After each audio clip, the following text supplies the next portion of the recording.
ക്രിസ്തുവിൻ്റെ സമാധാനം നിങ്ങളോടുകൂടെ ഉണ്ടായിരിക്കട്ടെ. വചനകിരണത്തിലേക്ക് ഏവർക്കും സ്വാഗതം.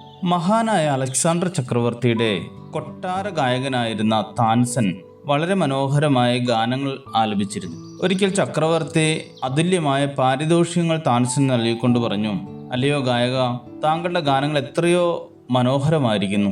താങ്കളെപ്പോലെ ഭംഗിയായി പാടുന്ന വേറൊരാൾ എൻ്റെ രാജ്യത്ത് പോലും ഇല്ല എന്ന് എനിക്ക് നിശ്ചയമുണ്ട്. താൻസൻ പറഞ്ഞു, തിരുമനസ്സേ, എൻ്റെ ഗുരുവായ ഹരിദാസൻ്റെ ഗാനങ്ങൾ എൻ്റെ പാട്ടുകളേക്കാൾ ഹൃദ്യവും മനോഹരവുമാണ്.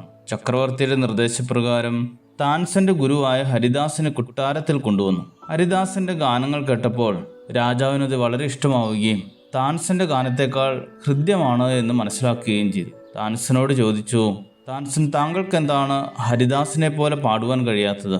രാജാവിനോട് താൻസൻ പറഞ്ഞു, പ്രഭോ, ഞാൻ പാടുന്നത് അങ്ങേക്ക് വേണ്ടിയാണ്, എന്നാൽ എൻ്റെ ഗുരു പാടുന്നത് ഈശ്വരന് വേണ്ടിയാണ്. അതെ, ദൈവത്തിന് വേണ്ടി വേല ചെയ്യുക എന്നത് ശ്രേഷ്ഠമായ ഒന്നാണ്. വാക്കിനാലോ ക്രിയയാലോ എന്ത് ചെയ്താലും സകലവും കർത്താവായ യേശുക്രിസ്തുവിൻ്റെ നാമത്തിൽ ചെയ്തും അവൻ മുഖാന്തരം പിതാവായ ദൈവത്തിന് സ്തോത്രം പറഞ്ഞുകൊണ്ടിരിപ്പിനെന്ന് കൊലോസ്യർക്ക് എഴുതിയ ലേഖനം 3:17 പറയുന്നു. ആകയാൽ നിങ്ങൾ തിന്നാലും കുടിച്ചാലും എന്ത് ചെയ്താലും എല്ലാം ദൈവത്തിൻ്റെ മഹത്വത്തിനായി ചെയ്യുവിനെന്ന് 1 കൊരിന്ത്യർ 10:31 വീണ്ടും പൗലോസ്ലീഹ ഓർമ്മപ്പെടുത്തുന്നു. ദൈവത്തിന് വേണ്ടി വേല ചെയ്യുന്നതും മനുഷ്യന് വേണ്ടി ചെയ്യുന്നതും തമ്മിൽ വ്യത്യാസമുണ്ട്. മറ്റുള്ളവരുടെ നിർബന്ധത്തിന് വഴങ്ങിയും വേണ്ടത്ര താല്പര്യമില്ലാതെയും ഒക്കെ ചില നന്മകളും സഹായങ്ങളും ഒക്കെ ചെയ്യുന്നവരാണ് പലപ്പോഴും നാം.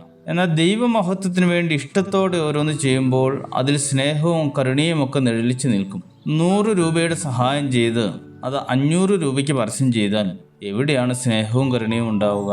എന്ത് ചെയ്താലും ദൈവനാമത്തിൽ ദൈവമഹത്വത്തിനായി ചെയ്യുമ്പോൾ ചെയ്യുന്നതിനെല്ലാം ദൈവികമായ ഒരു ജീവനുണ്ടാകും. ഇല്ലെങ്കിൽ നാം ചെയ്യുന്നതൊക്കെ ആർക്കോ വേണ്ടി ചെയ്യുന്നത് പോലെ അലോസരമാകും. നമ്മുടെ എല്ലാ പ്രവൃത്തികളിലും ദൈവ സാന്നിധ്യം ഉണ്ടാവുക എന്നത് നമുക്ക് ചെയ്യാൻ കഴിയുന്ന ഏറ്റവും നല്ല കാര്യമാണ്.